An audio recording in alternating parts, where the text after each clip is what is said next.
Call for Action presents Of Consuming Interest, a public service show that discusses scams, deceptive offers, and other consumer concerns. Here's the director of WJLA7 Call for Action and your host, Shirley Rooker. Are you thinking about buying a used car? Well, we have some information for you that is going to be very helpful and actually might help save your life. There's some interesting things about used cars that most consumers don't seem to be aware of. And that is the issue of recalls and whether or not those vehicles have actually been repaired due to the recalls. And today we're going to talk about that. It's a very important subject. My guest is Kevin Brasler. He's the editor of Consumer's Checkbook, and they have done an extensive study of used cars and whether or not they are actually meeting the recall requirements. And welcome, Kevin, to Of Consuming Interest. Oh, thank you. It's nice to talk to you again. Yeah. And, you know, as I always tell people, Consumer's Checkbook is my go-to book where it's wonderful. And I don't have any hesitation in saying that. You all do an excellent job. And that's why this article was so chilling, because there's so much research that you all put into it and so many facts. It's a lengthy article, but my goodness, every consumer who's considering buying a used car should read it. And actually, other consumers should read it too, simply because the information in it makes all of us think about making sure you respond to that recall notice. So give us a little background, Kevin. What started you all off looking at this issue? Well, I had read somewhere that it's somewhere between 1 in 5 and 1 in 6 cars on the road right now, vehicles on the road, are driving around with open recalls, and that often these safety recalls are for serious stuff. I mean, brakes that don't work, airbags that might kill or injure you, engines that might stop, right? Doors that might fling open. And that a lot of people don't get these recalls addressed. I'm guilty of that myself. My wife, Caroline, has a car right now with an open recall that we haven't dealt with yet. But what I was surprised to learn was that car dealers aren't required to do anything to address these recalls before they resell the car. And not only are car dealers not required to deal with them, but say a Ford dealer selling a used Ford at a dealership that could repair that car for free isn't required to repair the car before reselling it.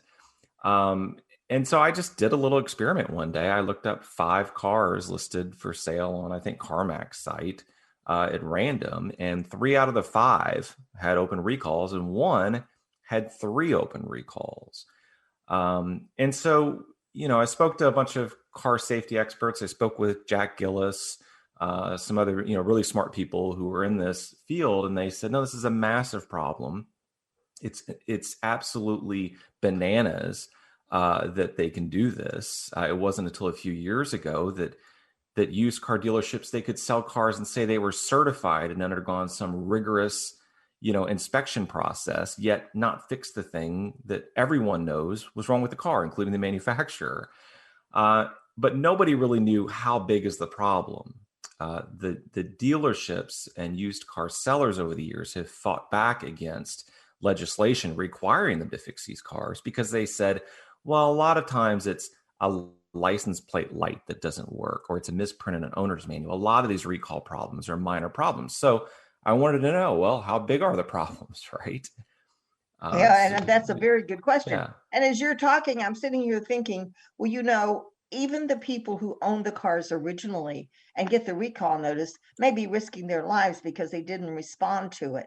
So, or didn't know some about it, recalls right? are a lot more serious than others. I know at Call for Action, we dealt with a consumer who had purchased a used vehicle, and that car had a tire that blew out on the Beltway. The man had his family in the vehicle. Fortunately, they did not have an accident. They were just absolutely lucky.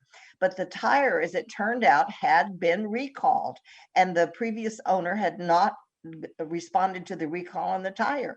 So not just the body of the vehicle itself, but tires are also subject to this kind of thing. And I don't know if you included tires in your study or not, it really isn't important. But what is important is that consumers follow these recalls. And I know it's a nuisance. And one of the other complaints, Eric, Kevin, that we hear is that it takes so long to get the recall done. I mean, it can take months to get a part. Yeah, it's a huge problem. I had a recall on a car I owned, a Ford, and I wanted to get it addressed. It was, the speed control sensor could overheat. My car could catch on fire.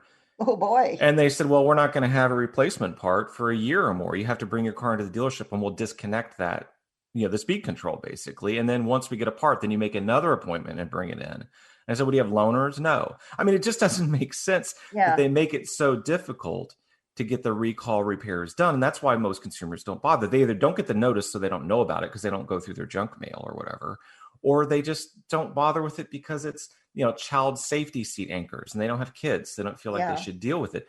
But when the dealers say, when they argue that most of these recalls are minor, our investigation found that's not the case. We picked 10 different cars with known recall problems, and we looked up 600 cars for sale and found that, almost half of them had open recalls.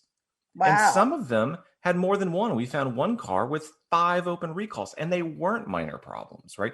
It wasn't that people were like, I'm not going to bother to get the license plate light fixed. That's not a problem worth taking it to the dealer for and waiting and making an appointment. No, we're talking about door latches that don't work, brakes that might fail. And we continue to have these problems with airbags. Yeah, and one of the things I read in the article was the hood latch that kept the front hood kept popping up in front of the driver. Man, I'm telling you, that could be a real problem. Well, and so these problems aren't minor. I mean, the dealership's arguing that we shouldn't have to be forced to make these repairs when most of them are minor is just not a good faith argument at all. Because we looked at recalls that are serious safety, and people are dying and getting injured from these safety defects. And dealers want to say, oh, we're selling a safe product. We're doing what we can to sell a safe product, but they're not willing to actually do what it takes to make their product safe. And these are easy steps to take. They just don't want to take the time. Or, has there been any push towards the manufacturers also making sure that those parts are available? Is there some reason why when they issue a recall that the parts are not available? Well, I mean, in the case of the big airbag recall, I mean, we're talking about millions and millions of cars. And that was the Takata? Yeah. And they just couldn't make replacement parts fast enough. They can't tool up their factories to make enough parts fast enough. But I think that to resolve one way to resolve this issue is to really make manufacturers responsible, right? So you have to have a timeline here for repairs, and you have to make it easier for repairs. You have to, and it's not unheard of that mechanics can be sent to your home. They can make the appointment for you. Here's the window. Tell us which window you want. We'll come to you to do the repair, or your place of work. They did that, some of the manufacturers, with the airbag recall. They really wanted to make sure people were getting this fixed so they didn't get sued, right, for injuries. And those products were so unsafe, they really needed to do that. Let's just take a brief pause here, Kevin, and let our listeners know they're tuned into Of Consuming Interest. I'm Shirley Rooker. My guest is Kevin Brassler. He is the editor of Consumer's Checkbook, and we're talking about a very important study they did on the used cars and the fact that so many of them have not responded had not been taken in for recalls, and recalls that could be real safety issues. As a matter of fact, going back to the airbag thing, I think 17 people were killed by those airbags, which when they released, they had some sort of shrapnel in them or some horrible thing. And it was killing people, and it injured hundreds of others. So you've got to pay attention to recalls, Kevin. I mean, that's just so important. I want to go to the fact that there is one thing that consumers need to always do, at least in my opinion, and that is if they're buying a used vehicle, they need to check out whether or not it's been subject to recalls and whether or not they've been repaired. And there's an easy way to do that, isn't there? There is. I mean, fortunately, the federal government makes it easy for everyone to check on open recalls, everyone, including car dealers, right? If you go to NHTSA.gov, it's the National Highway Transportation Safety Administration. You can do a search for, transportation open recalls, if you can't remember all that. But they have on their website, if you plug in the VIN number for any vehicle, and most used cars, market websites have the VIN numbers. You can just copy and paste it in there. It'll tell you whether or not there's a recall, a safety problem that hasn't been addressed. And our advice is, if you're thinking about buying a car, plug that VIN number into that website before you do anything. And if the person selling you the car isn't willing to have that issue, that safety problem addressed before you take ownership of the car, then buy something else.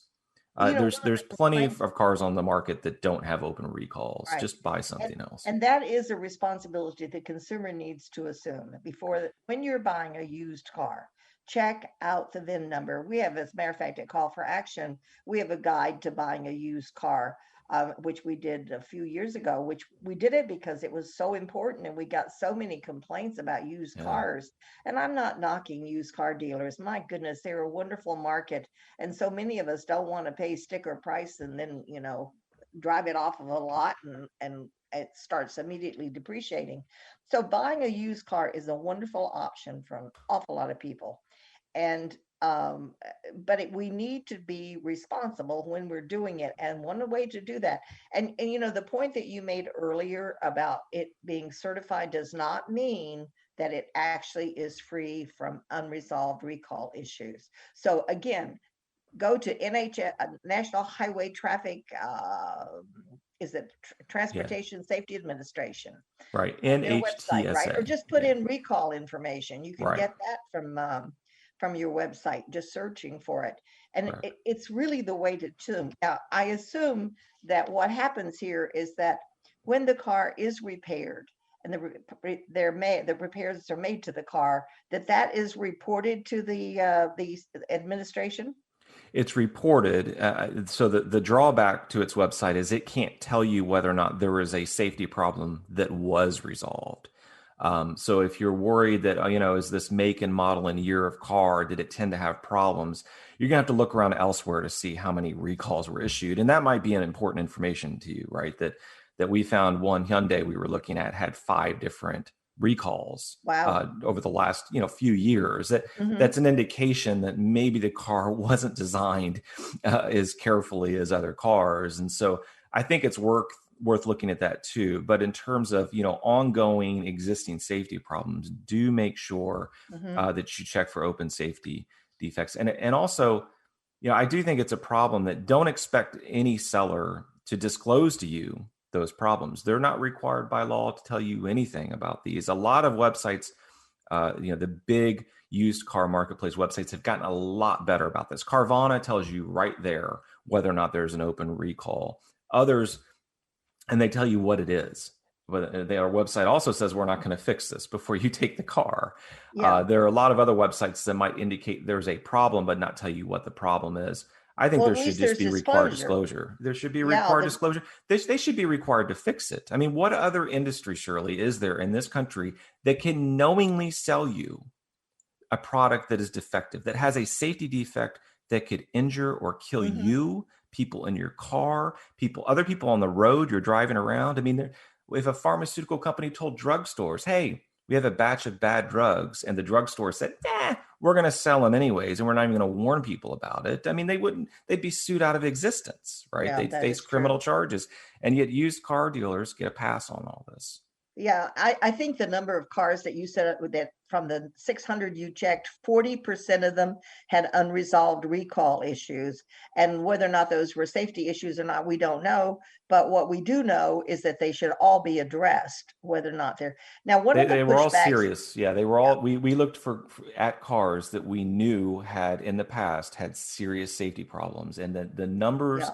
Of the cars we looked up, of the 600, the numbers were staggering. How many were still up for sale without these problems being resolved, including new car dealers that could have made the repair right there in their own shop before selling the car, and they didn't bother to do it. Well, one of the pushbacks from the used car dealers or anybody who's selling a car is that it might take 2 months to resolve it, and the car sits on the lot. And it's not resolved. I mean, and they're losing money because they can't sell the vehicle. And if that were the reason, I would say, well, that's a reasonable defense. The problem is, of the cars we looked up, of the 10 models, there were parts available. I mean, we picked recalls that we knew could be addressed I see. before sale. And so there really isn't an excuse. These aren't minor problems we were looking at. These are major safety defects, life-threatening defects, right? That Yeah. could have been repaired before sale. And some dealers said, well, we would have repaired it right before the person took ownership. So we waited a couple months and we looked up another 100 of the cars that we'd already checked to see if, oh, well, maybe the problem got addressed right after the person bought the car. No, it was very infrequently did that actually happen, where the new owner got the repair done. And the probably reason was they didn't know about it because it wasn't disclosed to them. And this is the problem when we interviewed consumers with our story, is that, we found a lot of consumers who, with ongoing lawsuits basically against dealers and manufacturers because somebody got hurt, right? Who said, I had no idea. I had no idea when I bought this car there were 3 open defects that could injure me, a hood latch. Yeah, the disclosure there is, even if you tell the consumer that there are problems, the consumer can make their own choices to whether or not they want to buy the vehicle. But I do think that knowledge is the important tool here. Yeah. Let's just take a brief pause. And when we come back, we're going to talk about some other sources of used cars that we're not discussing so far, but we're going to talk about them and what the issues might be there. So you're listening to Of Consuming Interest. I'm Shirley Rooker. My guest is Kevin Brassler. He's the editor of Consumer's Checkbook, and we're talking about used cars and recalls, and what a high percentage of cars that are for sale, used cars that are for sale, have not had the recall issues addressed. But now, as I said earlier, there are other sources of used cars that may be a problem, and one of them is, for example, the federal government. They auction off vehicles. Are they required to do the recalls? Is there any responsibility on the part of when somebody buys a used vehicle from the government at an auction? Well, yes and no. I think that we're actually on the verge of where the GSA, the government administration that usually sells government property, will be required to fix these problems. Right now, really the only sellers that are by law required to fix safety defects, these recalled safety defects before selling a car, are rental car companies. Which is kind of a curious thing, right? Why is it that, it's not as if their cars are less safe than the other cars being sold by other parties, right? I mean, it's just, they've required one segment of the used car sales industry to deal with this problem, but not the bulk of the industry. There is a bill that was written by Senator Blumenthal in Connecticut that I thought for a while it had a chance to actually make it. There was talk about it being attached to the Biden administration's infrastructure bill, and that could still happen. But I do think that it's a good law. The law basically says that if parts are available and you can get the recall work done, dealers, companies that are selling used cars have to address these problems before they sell the cars. So they do put the stipulation in there that the parts have to be available. So yeah, they wanted to make sure, that, and otherwise the bill's language wanted to make sure that the work could be done, as opposed to that way, that because the used car dealers are right in saying, sometimes there aren't parts available and we don't want to have to just sit on a car for 8 months. To which I, a consumer advocate, answer, well, then don't buy the car, right? I mean, they keep talking about how this is going to be a constraint and it's going to cost the industry billions, which I think is well overestimated. But, as a consumer advocate, I'd say, well, you know what? If it were more difficult, right, on the dealerships, on the franchisees of these manufacturers, then maybe we wouldn't have so many darn recalls to begin with. I mean, we're talking about tens of millions of cars over the last just few years have had these recalls issued. Right? I read in your article, you said that there's something like 57 million vehicles are on the road with unresolved recall issues. And that is really kind of scary. And there's one other I want to mention here, and that is the private sellers. They have no responsibility for checking recalls. Hopefully they had it done while they were driving the vehicle, but as we know, a lot of people don't do that. So for the consumer, I think it's extremely essential that they check out with this VIN number and tell people where they can find the VIN. It's all over the place, isn't it? In a vehicle and on the, it should be on the registration. Yeah, it by law has to be, and if you look through your front windshield, it has to be on a little tiny strip on the dashboard. It's usually listed. I think it is listed in most states in your the registration for the car. It has to be listed there also. And so, I mean, it's something that when you're buying a car, if the person won't give you the VIN number, if you're looking on a website at a marketplace, whether they're private sellers or car lots or whatever, if they don't show you a VIN number for the car, don't consider that car. I mean, it doesn't make any sense these days for a seller not to disclose what the VIN number is, so you can go look for recalls, and also so you can go do everything. You want to go see if it's had a bad accident history. You want to make sure it hasn't been that an insurance company basically didn't effectively pay out for the car as a total loss, sent it to someone else who fixed it up and now has put it back on the market, because that's cars that's going to have problems with it. Yeah, right? That database has a wealth of information for consumers, and the VIN number is kind of like the Social Security number of cars, because it is specific to each vehicle, and that tells you the history of that vehicle, although not everything is there. Right, but most everything is, because if it's in an accident and it's not reported by the person who repairs it, then to the insurance company, then it's not going to be in the database. But that also helps you to screen, hopefully, flood cars, which, we see them, pardon the pun, flooding the market after we've had major casual flooding in certain areas. So anyway, okay, just give consumers again where they can go to find out this essential, in many cases, life-saving information, Kevin. Sure. It's the National Highway Transportation Safety Administration. So it's nhtsa.gov/recalls, or you can go to our website, checkbook.org. Our story on this, our investigation on this topic is right there on the front page. And I recommend that to everybody. Yeah. Or you can just do a quick search on the internet. I mean, it's pretty easy to find. The government, in this case, has done a pretty good job, I think, with linking up all the different manufacturers' databases into a website that can. It won't tell you much, but it will tell you one thing, which is whether or not there are open recalls. I think it's a good idea for anybody to go in and check and see if they've missed a recall on their vehicle. Yeah, I think it's worth doing, because again, I don't think that, I would argue the manufacturers aren't doing nearly good enough job publicizing and informing their customers of these problems. And that's clear from, how many people are buying these used cars with open recalls. They don't know about them, and then they don't get them fixed either. So the car is just passed on from person to person. The manufacturers are supposed to check registration records so that if a car changes hands, they're sending a notice to the new owners saying, oh, you have a problem here, you need to get this addressed. But I don't think the manufacturers, the franchisees, the dealerships are doing nearly good enough job of making it easy to get these repairs done. It's a hassle. Some aren't even offering loaners. And you know how it is. You have to make an appointment. It's inconvenient. Right. Yep. You have to maybe wait around for hours for them to do the repair. It's hard to do. Well, Kevin, that's going to end it for us, I'm afraid. It's been a wonderful interview. I hope we save some lives out there, and people will have check their cars and the recalls on the cars. I've been talking with Kevin Brassler, who's the editor of Consumers Checkbook. You can reach them at checkbook.org. It is a fabulous article. I really recommend that you read it. No matter whether you have a new car or an older car, you want to read about recalls. And I'm Shirley Rooker. You can reach me at shirley@callforaction.org. And we thank you for joining us.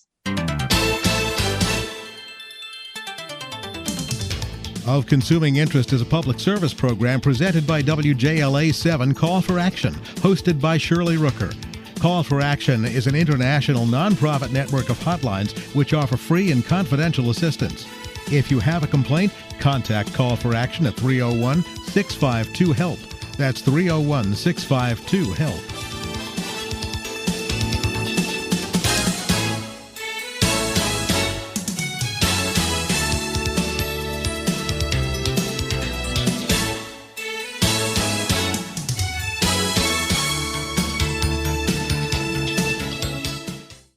Be the candidate investment firms are looking to hire. Become a CFA charter holder. Stand out for having the skills to thrive in the competitive investment industry. Visit cfainstitute.org/learn to find out more about the Level 1 CFA exam.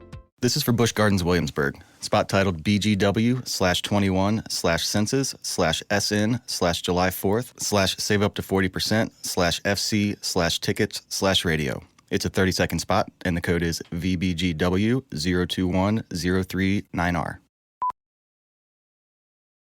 Nothing ignites your senses like the European adventures and world-class thrills of Busch Gardens Williamsburg. Hear the gravity-defying drops and speed of our record-breaking coasters.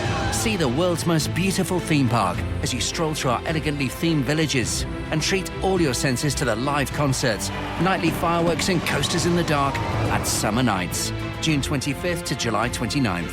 Save up to 40% on tickets and fun cards. Hurry, offer ends soon. Restrictions apply.